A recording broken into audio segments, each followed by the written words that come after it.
اتبعوا ما انزل الیکم من ربکم ولا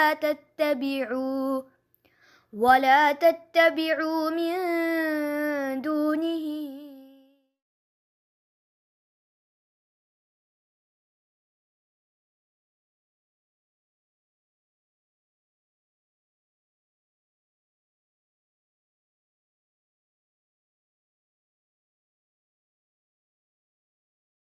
وَإِذْ قِيلَ لَهُمُ اسْكُنُوا هَٰذِهِ الْقَرْيَةَ، جب ان سے کہا گیا کہ اس بستی میں بس جاؤ، رہ جاؤ، وَكُلُوا مِنْهَا، اور کھاؤ اس میں سے، حَيْثُ شِئْتُمْ، جہاں سے تم چاہو، وَقُولُوا حِطَّةٌ، اور کہو حِطَّةٌ، وَادْخُلُوا الْبَابَ سُجَّدًا، اور داخل ہو جاؤ دروازے سے سجدہ کرتے ہوئے، نغفر لکم خطیئاتکم، ہم تمہاری خطاؤں کو معاف کر دیں گے، سنزید المحسنین، ان قریب ہم محسنین کو زیادہ دیں گے۔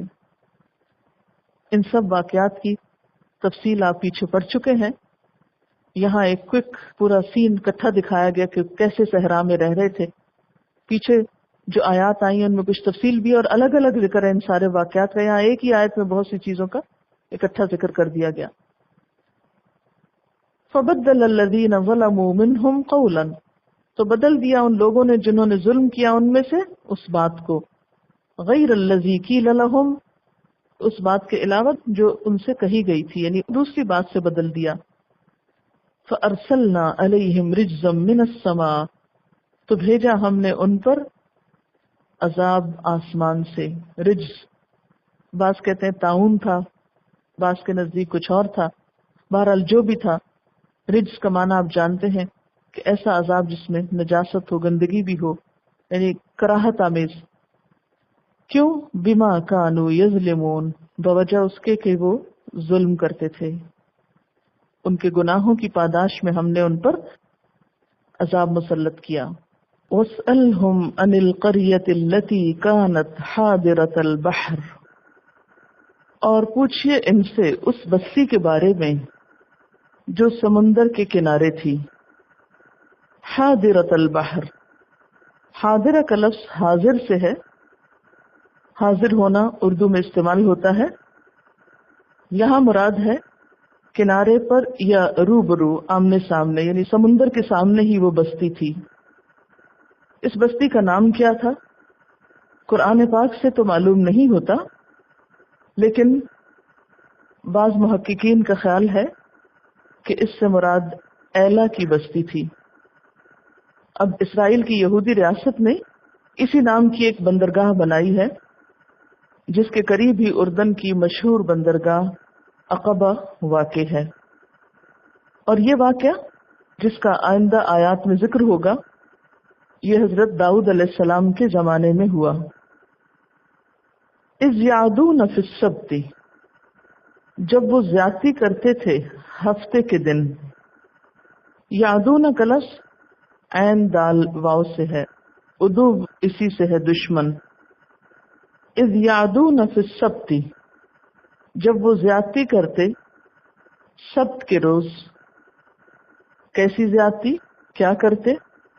اذ تأتیہم حیتانہم، جب آتی ان کے پاس ان کی مچھلیاں، حیتان حوت کی جمع ہے، یوم سبتہم، ان کے سبت کے دن، شرعن، ظاہر ہو کر۔ شرعن کا لفظ شرع سے ہے، جس کا معنی ہے پانی کے اندر آنا، ابھر کر آنا۔ یہ لفظ نیزوں کے لیے بولا جاتا ہے جب ان کو سیدھا کر کے اٹھایا جاتا ہے، اور یہاں مچھلیوں کے لیے یہ لفظ استعمال ہوا کہ ویسے مچھلیاں سمندر کے اندر ہوتی، لیکن ہفتے کے روز وہ سطح سمندر پہ آتی اور وہاں آ کر وہ اپنے سر بھی باہر نکال لیتی، اٹھ اٹھ کے باہر دکھاتی۔ اسی کیفیت کا نام شرعن ہے۔ وَيَوْمَ لَا يَسْبِتُونَ، اور جس دن ہفتہ نہ ہوتا، لا تأتیہم، نہیں آتی تھی ان کے پاس۔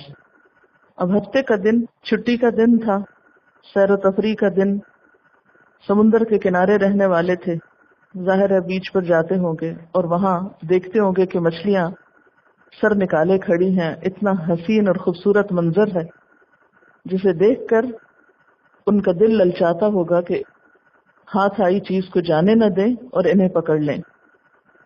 وَيَوْمَ لَا يَسْبِتُونَ لَا تَأْتِيهِمْ، اور جب ہفتے کا دن نہ ہوتا تو وہ بھی نہیں آتی تھی. كَذَلِكَ، اسی طرح، نَبْلُوهُمْ، ہم آزما رہے تھے ان کو، بِمَا كَانُوا يَفْسُقُونَ، بوجہ اس کے جو وہ نافرمانی کر رہے تھے. یعنی ہم ان کی نافرمانیوں کی وجہ سے ان کو آزمائش میں مبتلا کر رہے تھے. یہ واقعہ آپ پیچھے بھی پڑھ چکے ہیں. آپ جانتے ہیں کہ بنی اسرائیل کے لیے سبت کا دن، سیٹرڈے کا دن ایک ہالیڈے تھا، ایک عبادت کا دن تھا، چھٹی کا دن تھا، اور اس میں انہیں کسی بھی قسم کے دنیا کے کام سے منع کیا گیا تھا. ان لوگوں کا کاروبار مچھلیاں پکڑنا تھا، اور جب انہیں اس کاروبار سے منع کیا گیا اور وہ بھی ہفتے کے دن، تو ان کے لیے خاصی مشکل ہوئی. اب ان کی آزمائش مزید اس طرح تھی کہ وہ مچھلیاں بہت اوپر آ جاتی ہفتے کے دن، جنہیں دیکھ کر یہ باز نہ آ سکتے تھے. تو انہوں نے اللہ تعالی کے اس قانون کو کس طرح توڑا؟ براہ راست نہیں، ہیلا سازی کر کے. مچھلیوں کے جال جمعے کی شام کو ڈال دیتے اور اتوار کی صبح نکالتے، اور بظاہر یہ ظاہر کرتے کہ ہم تو ہفتے کے دن مچھلیاں نہیں پکڑتے. بہرحال اللہ تعالیٰ نے سزا کے طور پر ان کو بندر بنا دیا. ان کے بندر بنائے جانے کے بارے میں بھی دو خیال ہیں. ایک تو یہ کہ انہیں جسمانی طور پر بندر بنایا گیا تھا، اور دوسرا خیال یہ ہے کہ ان کی عادات بندروں جیسی بنا دی گئی تھیں. اب جب یہ سب کچھ ہو رہا تھا تو انہی میں سے ایک گروہ غلط کام کرنے والوں کو روکتا تھا. وَإِذْ قَالَتْ أُمَّةٌ مِّنْهُمْ، اور جب کہا ایک گروہ نے ان میں سے، کیا کہا؟ لِمَ تَعِظُونَ قَوْمًا، کیوں تم نصیحت کرتے ہو ایسی قوم کو؟ اللہ مہلکہم، اللہ ان کو ہلاک کرنے والا ہے. او معذبہم عذابا شدیدا، یا ان کو سخت عذاب دینے والا ہے. قالو، تو وہ جواب دیتے، کون؟ نصیحت کرنے والے. کیا جواب دیتے؟ معذرتاً الی ربکم، تمہارے رب سے معذرت کے لیے، ولعلہم یتقون، اور تاکہ وہ تقوی اختیار کریں. اب آپ دیکھیے کہ یوں محسوس ہوتا ہے کہ اس قوم کے 3 گروہ بن گئے. ایک تو پوری طرح غلط کام کرنے میں مصروف تھا، دوسرا ان کو روکنے والا تھا، اور تیسرا خاموش رہنے والا، جو خود تو غلط کام نہیں کر رہا تھا لیکن غلط کار لوگوں کو روکتا بھی نہیں تھا. اب نیک لوگوں کی وہ جماعت جو لوگوں کو برائی کرنے سے روک رہی تھی، انہیں واعظ و نصیحت کرتی، اور وہ واعظ و نصیحت لوگوں پہ اثر نہ کرتا تو دوسرے لوگ ان پر رحم کرتے ہوئے، شفقت کرتے ہوئے ان کو سمجھانے لگتے کہ تم یہ کوششیں چھوڑ دو، ان پر تو عذاب آ کر ہی رہے گا، تم انہیں کیوں نصیحت کرتے ہو؟ تو یہ جو امتن ہے، یہ بیچ کا گروہ ہے جو یہ کہتا کہ تم ایسی قوم کو کیوں نصیحت کر رہے ہو کہ جن پہ عذاب آنے ہی والا ہے. تو سمجھانے والوں کا جواب کیا تھا؟ معذرتاً الی ربکم، تمہارے رب کی طرف عذر پیش کرنے کے لیے کہ یا اللہ، ہم نے تو ان کو منع کیا تھا، اپنی ذمہ داری پوری کی تھی، لیکن یہ لوگ باز آنے والے نہ تھے. اور پھر صرف ایک خانہ پوری کے لیے بھی نہیں یہ سب کچھ ہو رہا تھا، ان کے دل میں یہ امید تھی کہ وَلَعَلَّهُمْ يَتَّقُونَ، ہو سکتا ہے کہ وہ تقوی اختیار کرے، ہو سکتا ہے ان کے دل میں خدا کا خوف پیدا ہو جائے. حقیقت یہ ہے کہ اللہ کی اطاعت کرنے والے، اللہ سے محبت کرنے والے جب انسانوں کے اندر اللہ کی نافرمانی کو دیکھتے ہیں تو وہ صبر نہیں کر سکتے. یعنی جس ہستی سے آپ کو محبت ہو، کوئی اور اس کو ستانے والا ہو، پریشان کرنے والا ہو، تو آپ آرام سے تو نہیں بیٹھ سکیں گے. مثلا آپ کو اپنے والدین سے محبت ہو، تو آپ ہی کے بہن بھائیوں میں اگر کوئی ایک ماں باپ کا نافرمان ہو تو آپ اس کو ایسے ہی چھوڑ دیں گے؟ کیا کریں گے؟ سمجھائیں گے کہ دیکھو تم ماں باپ کو تنگ نہیں کرو. اور یہ کون کر سکتا ہے؟ جس کے اپنے دل میں ماں باپ کی محبت ہو. تو بالکل اسی طرح جس کے دل میں اللہ تعالیٰ کی محبت ہے، وہ شخص اس بات پہ صبر نہیں کر سکتا کہ لوگ گناہ کر کے اللہ تعالیٰ کو ناراض کریں. وہ ہر طرح سے کوشش کرے گا کہ لوگوں کو سمجھائے اور برائی سے روکے کہ ایسا مت کرو. اور جیسا کہ ہم جانتے ہیں کہ یہ حکم صرف بنی اسرائیل کے لیے نہیں تھا، ہمارے لیے بھی ہے. آپ صلی اللہ علیہ وسلم نے فرمایا، من رآ منکم منکرا فلیغیرہ بیدہ، تم میں سے جو کسی منکر کو دیکھے، برائی کو دیکھے، تو اسے چاہیے کہ اپنے ہاتھ سے بدل دے، اس کو اپنے ہاتھ سے اسے درست کر دے. فإن لم یستطع، پھر اگر اس کی استطاعت نہ ہو، فبلسانہ، تو اپنی زبان سے روکے. فإن لم یستطع، پھر اگر استطاعت نہ رکھتا ہو، فبقلبہ، تو اپنے دل سے. اور اگر کوئی شخص کسی برائی کو اپنے دل سے بھی برا نہیں سمجھتا تو اس کے بارے میں کیا حکم ہے کہ پھر اس کے اندر تو رائی کے دانے برابر بھی ایمان نہیں. گویا برائی کو دیکھ کر اس پہ تڑپنا، اس کی اصلاح کی کوشش کرنا، یہ ایمان کی علامت ہے. یہ ایمان کا ایک ٹیسٹ ہے کہ کس شخص کے اندر کتنی خیر ہے. یہ بالکل ایسے ہی ہے کہ جیسے ایک شخص صاف ستھرے ماحول میں رہتا ہو تو کوئی گندگی برداشت نہیں کر سکتا، لیکن اگر کسی کے اپنے اندر ہی روشنی نہ ہو، دل کی صفائی نہ ہو، تو باہر پائے جانے والی گندگی پر بھی اس کو کوئی پریشانی نہ ہوگی.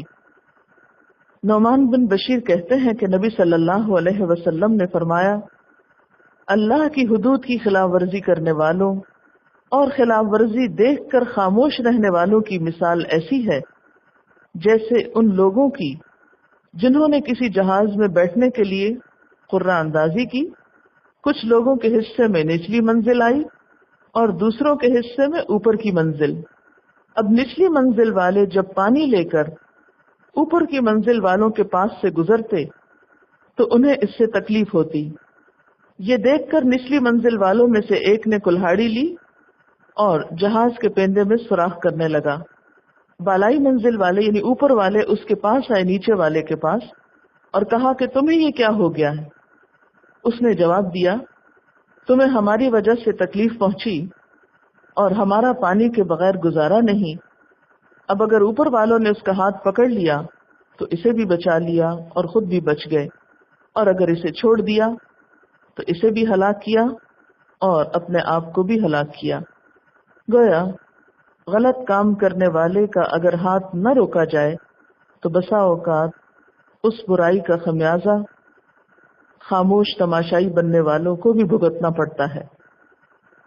اسی حکم کے تحت بنی اسرائیل کا ایک گروہ سبت کے روز اللہ کی نافرمانی کرنے والوں کو روک رہا تھا، تو دوسرے گروہ نے کہا، کیا فائدہ روکنے کا، ان لوگوں نے ماننا تو ہے نہیں. تو روکنے والوں نے کیا جواب دیا کہ نمبر 1 ہم اللہ تعالیٰ کے ہاں سرخرو ہو سکے، نمبر 2 لعلہم یتقون، ہو سکتا ہے بات اثر کر جائے. کیونکہ بیفور ہینڈ آپ کیسے جج کر سکتے ہیں کہ کوئی بھی بات نہیں سنے گا.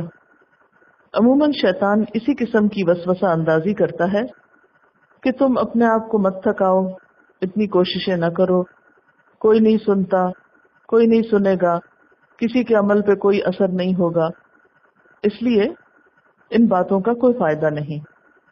لیکن حقیقت یہ ہے کہ انسان کو ایسی ازمپشنز کر کے اور ایسے خود ساختہ مفروضے قائم کر کے اللہ کے حکم کو ٹالنا نہیں چاہیے.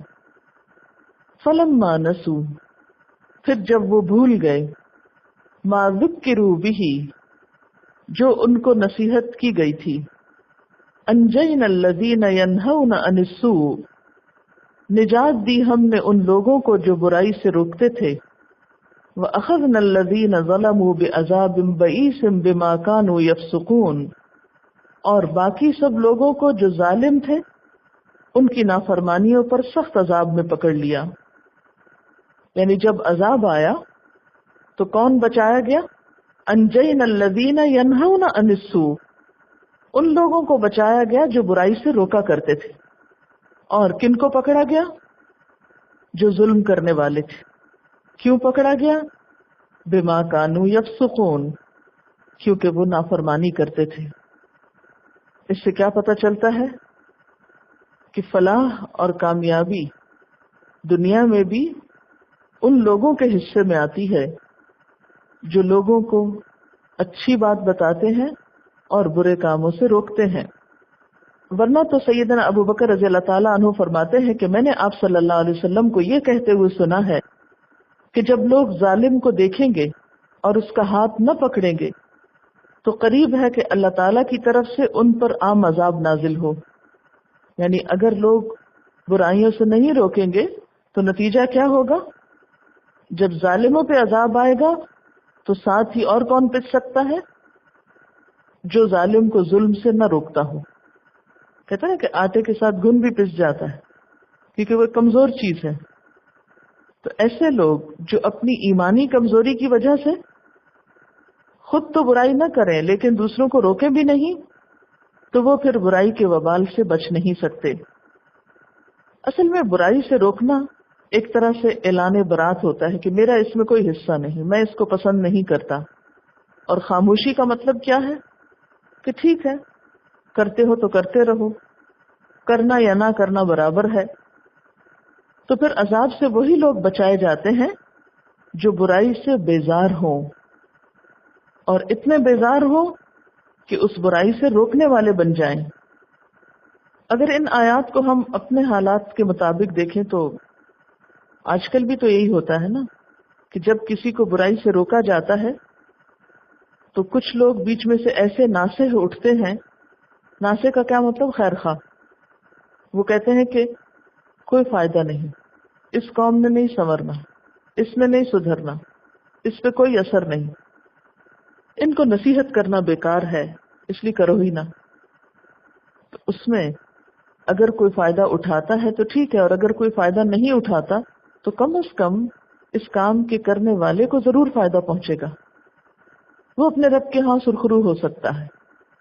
لیکن اس کا یہ مطلب بھی نہیں کہ انسان اپنے ہاتھ میں ایک لٹھ اٹھا لے اور ہر ایک کی خبر لیتا پھرے. اس کا پھر اپنا ایک طریقہ ہے.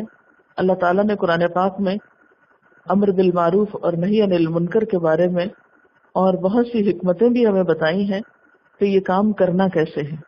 یہاں صرف اتنا ذکر ہے کہ یہ کام کرنا چاہیے، اور کیسے کرنا چاہیے وہ یہاں نہیں بتایا گیا.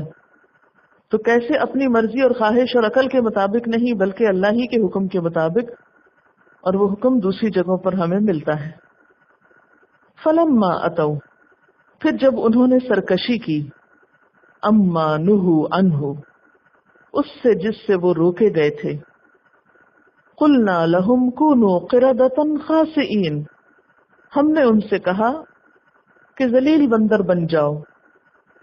یعنی ایک کام جس سے اللہ تعالیٰ نے منع کیا ہو اس کو کرنا تو ویسے ہی گناہ ہے، اور اگر ہیلوں کے ذریعے کیا جائے تو وہ گناہ پر سرکشی بھی ہے. اس لیے یہاں پر ان کو کیا کہا گیا؟ فلما اتوا، انہوں نے سرکشی کی. صرف یہ نہیں کہا انہوں نے قانون توڑا یا انہوں نے گناہ کیا، بلکہ کیا کہا؟ سرکشی کی. یعنی قانون سب کی خلاف ورزی کر کے یہود نے نہ صرف یہ کہ گناہ کیا بلکہ گناہ پر سرکشی کا اضافہ بھی کیا. وَإِذْ تَأَذَّنَ رَبُّكَ، نتیجہ کیا ہوا کہ تیرے رب نے اعلان کر دیا، خبر دے دی. تأذن کا لفظ جو ہے الف زال نون سے ہے. اس کا معنی کیا ہوتا ہے؟ کسی کو خبردار کرنا، وارننگ دینا. تیرے رب نے واضح طور پر بتا دیا، اعلان کر دیا، جسے ہمارے ہاں کہتے ہیں نا نوٹس دے دیا عام زبان میں، یعنی بالکل ایک طرح سے نوٹس دے دیا گیا ان کو، قطعی فیصلے سے آگاہ کر دیا گیا. کیا؟ لَيَبْعَثَنَّ عَلَيْهِمْ إِلَى يَوْمِ الْقِيَامَةِ، کہ البتہ ضرور بھیجے گا ان پر قیامت کے دن تک. کس کو؟ مَن يَسُومُهُمْ سُوءَ الْعَذَابِ، جو ان کو برا عذاب چکھائے گا، ذلیل و رسوا کرے گا. إِنَّ رَبَّكَ لَسَرِيعُ الْعِقَابِ، بے شک تیرا رب سزا دینے میں تیز دست ہے، بہت تیزی کرتا ہے، یعنی بہت جلد سزا دے سکتا ہے. وَإِنَّهُ لَغَفُورٌ الرَّحِيمٌ، اور بے شک وہ البتہ غفور الرحیم بھی ہے.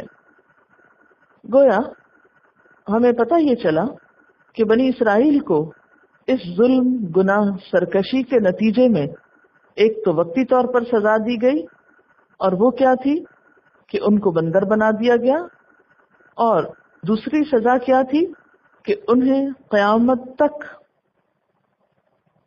مختلف قوموں کے ہاتھوں سزا پانے کا مجدہ سنایا گیا، کہ یہ عذاب محض اس قوم تک کے لیے ہی نہیں بلکہ قیامت تک انہیں وقتاً فوقتاً مختلف طرح کے عذابوں سے گزرنا ہوگا. جہاں تک اس بات کا تعلق ہے کہ انہیں بندر بنا دیا گیا، اور جیسا کہ پہلے بھی میں نے عرض کیا کہ بعض مفسرین کے خیال میں ان کی شکلوں کے علاوہ ان کے جو مزاج تھے، یا ان کی جو سوچ سمجھ تھی، یا ان کی جو عقل تھی، اس میں بھی بندر کی خصوصیات آ گئیں. انسان کو بندر بنا دیا جانا، بندر کی ہیبٹس کیا ہوتی کسی کو پتہ ہے؟ سب سے مشہور چیز اس میں کیا ہوتی؟ یعنی اگر ہم اس تفسیر کو اس طرح لیں کہ انہیں جسمانی طور پر بھی بندر بنایا گیا اور عقلی طور پر، اندرونی طور پر بھی، اور یہ کہتے ہیں کہ جب وہ بندر بنائے گئے تو ایک دوسرے کو پہچانتے تھے، چیخیں مارتے تھے، روتے تھے، اور پھر کچھ دن بعد اسی حالت میں روتے دھوتے مر بھی گئے تھے، اور ان کے چہروں پہ ایک خاص طرح کا ورم ہوا، اور بالکل وہ پھول کے ان کے نقش جو تھے وہ بندروں جیسے ہو گئے. اگر کوئی شخص بندروں جیسی خصوصیات رکھتا ہو تو وہ کیا ہوگی؟ سب سے پہلی چیز تو نقالی، کسی کی نقل اتارنا. کچھ لوگ کسی نہ کسی طرح باتوں میں، اسٹائل میں دوسروں کی نقلیں اتار اتار کے خوش ہوتے ہیں، یا پھر دوسروں کو ہنسانے کے لیے نقلیں اتارتے رہتے ہیں، منہ چڑھاتے ہیں. یہ انسانی خصوصیت نہیں، حیوانی خصوصیت ہے. کہیں ہمارے معاشرے میں تو نہیں یہ چیز پائی جاتی. قرآن پاک میں ایک اور جگہ بھی منع کیا گیا ہے اس سے، سورۃ الحجرات میں. ٹھیک ہے، ایک تو برے معنی میں نقل اتارنا ہوتا ہے، اور ایک پھر ذہنی غلامی بھی تو ہے نا. غلام قومیں نقال ہوتی ہیں، یعنی بحیثیت قوم ہم اپنے اخلاقی زوال کو دیکھیں کہ ہم ہر چیز میں کس قدر نقال ہیں. اپنا سارا ٹیلنٹ، انٹیلیجنس، ساری ذہانت ہم نے اسی چیز میں لگا دی. اگر نقالی کرتے اچھی چیزوں میں تو پھر بھی بات تھی، لیکن ہم نے نقالی کی بھی تو عموماً غلط چیزوں میں. پھر دوسری بات یہ کہ عذاب کی دوسری قسم کیا تھی جو اس موقع پر ان کے لیے اعلان کی گئی، کہ قیامت تک ان کے اوپر عذاب مسلط ہوتا رہے گا. ایسی قومیں ان پر آئیں گی جو انہیں ذلیل و خوار کرتی رہیں گی. من یسومہم سوء العذاب، تاریخ کے مختلف ادوار میں ان پر ذلت و خواری اور رسوائی مسلط ہوتی رہی. بخت نصر سے لے کر ہٹلر تک ہر دور میں ان کے ساتھ طرح طرح کے رسوا کن معاملات ہوتے رہے. کبھی یونانی، کبھی کلدانی بادشاہوں کے ہاتھوں ان کی عبادت گاہیں بھی ڈھائی گئیں، ان کی کثیر تعداد کو غلام بھی بنایا گیا، اور بری طرح ان کو پیٹا گیا. موجودہ زمانے میں مشرقی یورپ میں انہوں نے اپنا زبردست اقتصادی جال بچھایا تھا، جسے ہٹلر نے پوری طرح تباہ کر دیا. اور آج اگر یہ سب ایک جگہ اکٹھے ہو رہے ہیں اور ایک مملکت انہوں نے بنا لی ہے تو یوں لگتا ہے جیسے اجتماعی طور پر ختم ہونے کے لیے ایک جگہ جمع ہو گئے ہیں، کیونکہ جس طرح کے ظلم و ستم ہو رہے ہیں تو اس کا انجام، نتیجہ وہی ہو سکتا ہے جو وہ کر رہے ہیں۔ ان ربک لسریع العقاب وانہ لغفور الرحیم، وہ جلد سزا دینے والا بھی ہے اور غفور الرحیم بھی ہے۔ اگر کوئی باز آ جائے توبہ کر لے تو اس کی توبہ قبول بھی کر لیتا ہے۔ وآخر دعوانا ان الحمد للہ رب العالمین۔ سبحانک اللہم وبحمدک نشہد ان لا الہ الا انت نستغفرک ونتوب الیک۔ السلام علیکم ورحمۃ اللہ وبرکاتہ۔